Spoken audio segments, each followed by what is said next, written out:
السلام علیکم دوستو، کیا حال چل ہے؟ ویزا بین کے حوالے سے ایک اہم اپڈیٹ ہے جی، نئی ڈیولپمنٹ، اور وہ ہے پاکستان ایمبیسی کی جانب سے پیغام شائع کیا گیا ہے۔ پاکستان کے ایمبیسڈر جو ہیں انہوں نے بھی اپنی سٹیٹمنٹ دے دی ہے کہ وہ اس کو پراپرلی فالو اپ کر رہے ہیں، اور جلد جو ہے اس کے اوپر ڈیٹیل انفارمیشن بھی شیئر کی جائے گی، اور جو بھی اقدامات ہیں نئے وہ بھی کیے جائیں گے۔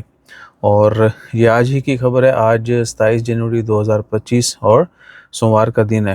تو پاکستان کے ایمبیسڈر جو نئے آئے ہیں ریسنٹلی، سید نوید صفدر بخاری صاحب، یہ ان کی سٹیٹمنٹ ہے، نیوز پیپر میں بھی پبلش کر دیا گیا۔ تو وہ آفیشلی کہہ سکتے ہیں کہ پاکستان کے ویزے واقعہ ہی بین کیے گئے ہیں، اور ایمبیسی کی جانب سے اس کے متعلق انفارمیشن شیئر کی گئی ہے، اور یہ بھی کہا گیا کہ ان کی مزید میٹنگ ہوں گی عمان آفیشلز کے ساتھ، اور جو بھی کہہ لیں کہ اقدامات ضروری کرنے ہیں وہ کرنے کے بعد پھر کلیریفیکیشن آ جائے گی کہ کب کیا، اور ویزا کب اوپن ہوں گے، کیا پروسیجر ہوگا، کیونکہ ہو سکتا ہے تھوڑی بہت تبدیلی کی جائے۔ اور انہوں نے جو اپنے ویزا سے حوالے جو انہوں نے اپنی رائے کا اظہار کیا، وہ آپ سب کو پتہ ہے۔ جو میجر ایشو ہے وہ ہے آزاد ویزا، اور اس کے بعد اندھا دھند دیکھ لیں کہ کمپنی بنا لو، ویزا لے لو، ویزا کے کاروبار کر لو، ٹھیک ہے، ویزا بیچے جا رہے ہیں۔ ادھر انویسٹر لوگ جو ہیں وہ ڈیلیوری کرتے ہیں فوڈ کی، ٹھیک ہے۔ آپ ایک اور لاجک ہے، یہ میں نے پڑھا تھا کسی آرٹیکل کے اندر کہ عمان کی آبادی دیکھیں، عمانی لوگوں کی آبادی ہے 31 لاکھ کچھ ہے، اور 19-20 لاکھ کے قریب جو ہیں خارجی ہیں، ٹھیک ہے۔ تو کیا ان کو واقعی اتنے لوگوں کی ضرورت ہے؟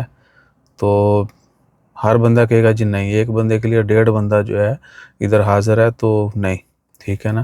تھوڑا سا سمجھیں کہ عمان میں خارجیوں کی تعداد ان کی ضرورت سے زیادہ ہے، اور پھر جو سکیمز ہوتے ہیں وہ سسٹم کے اوپر ان کا الگ امپیکٹ پڑتا ہے۔ بہت ساری شکایات جو ہیں وہ ورکرز کی اپنی کمپنی کے ساتھ، یا اس بندے کی جو ویزا لے کے خرید کے آ گیا یا کمپنی بنا کے آ گیا، اس کو سسٹم کے ساتھ اتنے مسائل ہوتے ہیں، قوانین کا ان کو سامنا کرنا پڑتا ہے، پھر قانون کو بھی ان کا سامنا کرنا پڑتا ہے۔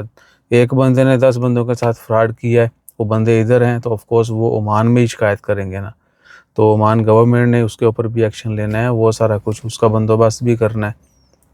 تو کیوں نہ انہوں نے سوچا کہ اس مسئلے کو جڑ سے ختم کرنے کا پلان کیا جائے، اور جتنا بھی ویزا کا مس یوز ہوتا ہے اور جو مس لیڈ کرتے ہیں، آپ سب کو پتہ ہے میجورٹی جو ہے مس لیڈ کرتی ہے۔ کچھ لوگ ہمارا نام بھی لیں گے، لیکن تھوڑا سا آپ نے پہلے سوچ لینا ہے۔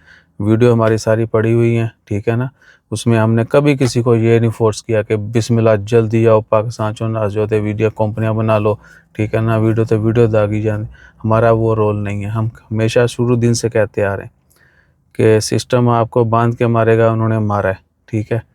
اگست 2023 کی آپ ہماری ویڈیو اٹھا کے دیکھ لیجئے گا، اور اس کے بعد کیا ہے کہ جو نئی نئی تبدیلیاں ہیں وہ بھی آپ کو بتاتے رہیں۔ اور ایک بات جو ہم نے ہر دفعہ کہی وہ یہ ہے کہ بھائی اگر آپ کو واقعہ ہی بزنس کرنا ہے، آتا ہے، کام پتہ ہے آپ کو، تو آپ نے لینا ہے، اور عمان مارکیٹ وزٹ کر کے آپ نے کرنا ہے۔ اندھا دھند جو ہے نا وہ نہیں کرنا ہے۔ ہماری راشد بھائی کے ساتھ باقی جتنے بھی ویڈیوز ہیں بزنس کی یا ویزا کی، وہ ساری اوپنلی پڑی ہوئی ہیں، you can go, so don't blame, ٹھیک ہے نا۔ اس کے اوپر ہم کمپرومائز نہیں کریں گے۔ لوگ جو ہے رگڑا لگا دیتے ہیں، انہوں بھی دب دیو، انہوں بھی دب دیو، نو، جو رسپانسیبل ہیں دے ول شو اپ اگین۔ جزاک اللہ، اللہ حافظ۔